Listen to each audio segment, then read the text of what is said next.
भारत का सर्वोच्च न्यायालय वो जगह जहां से संविधान की आत्मा बोलती है, जहां पर शब्द कानून बन जाता है। लेकिन 6 अक्टूबर 2025 को इसी न्यायालय के पवित्र कक्ष में कुछ ऐसा हुआ जिसने पूरे देश को हिला दिया। घटना का दृश्य, मुख्य न्यायाधीश भूषण रामकृष्ण गवई एक केस की सुनवाई कर रहे थे। अचानक अदालत की गैलरी में बैठे एक व्यक्ति ने अपना जूता निकाला और सीजीआई को उछाल दी। व्यक्ति था राकेश किशोर, पेशे से वकील, उम्र लगभग 71 वर्ष। सुरक्षा कर्मियों ने तुरंत उसे पकड़ लिया। कोर्ट रूम में सन्नाटा छा गया। जज के चेहरे पर आश्चर्य और जनता के मन में सवाल, क्या यह विरोध था या न्यायालय की गरिमा पर हमला? आरोपी और वजह, कौन है राकेश किशोर? दिल्ली के वकील जो हाल ही में सीजेआई गवई की एक टिप्पणी से नाराज थे। एक केस में सीजेआई ने एक हिंदू मंदिर विवाद के दौरान कहा था, जाओ अपने देवता से पूछो। बस यहीं से विवाद शुरू हुआ। किशोर का आरोप था, न्यायपालिका अब जनता की भावना नहीं सुनती बल्कि व्यवस्था की भाषा बोलती है। लेकिन सवाल है क्या? असहमति जताने का मतलब यह है कि आप न्यायालय के मंदिर में जूता फेंक दें। कानून का पहलू, भारतीय संविधान अनुच्छेद 19 के तहत हर नागरिक को अभिव्यक्ति की स्वतंत्रता है। लेकिन जब अभिव्यक्ति अपमान बन जाए तो वह स्वतंत्रता नहीं, अवमानना कहलाती है। यह कृत्य न्यायालय की अवमानना की श्रेणी में आता है। सुप्रीम कोर्ट बार एसोसिएशन ने इस पर आपराधिक अवमानना की याचिका दायर की है। अटॉर्नी जनरल ने भी मंजूरी दे दी है। कानून साफ कहता है, न्यायालय पर हमला मतलब न्याय पर हमला। न्यायपालिका की प्रतिक्रिया, सीजेआई गवई ने खुद कहा, मैं इस घटना को भूल चुका हूँ। यह मेरे न्यायालय की गरिमा को नहीं हिला सकता।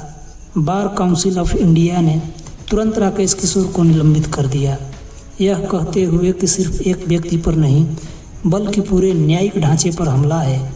जनता की प्रतिक्रिया, सोशल मीडिया पर दो खेमे बन गए। एक कहता है यह जनता का गुस्सा है, दूसरा कहता है यह लोकतंत्र का दाग है। ट्विटर, यूट्यूब और रील पर हैशटैग ट्रेंड करने लगे। कुछ ने लिखा, अगर न्याय नहीं मिलेगा तो लोग विरोध तो करेंगे। वहीं कुछ ने कहा, न्याय के मंदिर में पत्थर नहीं, तर्क फेंको। विशेषज्ञों की राय, कानूनी विशेषज्ञों के मुताबिक असहमति लोकतंत्र की आत्मा है, लेकिन हिंसा उनकी हत्या है। सीनियर एडवोकेट्स का कहना है, अगर हर फैसला विरोध में बदल जाए तो न्यायालय की नींव डगमगा जाएगी। दूसरी ओर कुछ समाजशास्त्री कहते हैं, यह घटना जनता के भीतर जमा असंतोष का परिणाम है, जिसे अगर संवाद से नहीं सुलझाया गया तो ऐसी घटनाएं बढ़ेगी।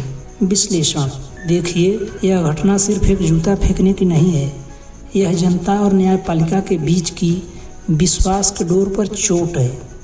कभी राजनेताओं पर जूते फेंके गए, कभी पत्रकारों पर, और अब देश के मुख्य न्यायाधीश पर। यह संकेत है कि संवाद की जगह गुस्से ने ले ली है। जब जनता को लगे कि उसकी आवाज़ अदालत तक नहीं पहुंच रही तो वह गलत रास्ता चुन लेती है।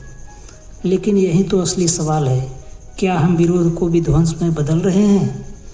निष्कर्ष, भारत की न्याय व्यवस्था में न्याय सिर्फ फैसला नहीं, एक विश्वास है। और अगर विश्वास हिल जाए तो लोकतंत्र की नींव दरक जाती है। जूता भले अदालत में फेंका गया हो, लेकिन चोट पूरे लोकतंत्र ने महसूस की है। आपका क्या मानना है? क्या यह जनता की आवाज़ थी या कानून की अवमानना? कमेंट में अपनी राय जरूर बताइए। अगर आप मानते हैं कि न्याय की गरिमा सबसे ऊपर है तो इस वीडियो को लाइक करें, शेयर करें और चैनल को सब्सक्राइब करना न भूलें, क्योंकि न्याय सिर्फ अदालत में नहीं, हमारे विवेक में भी जिंदा रहना चाहिए।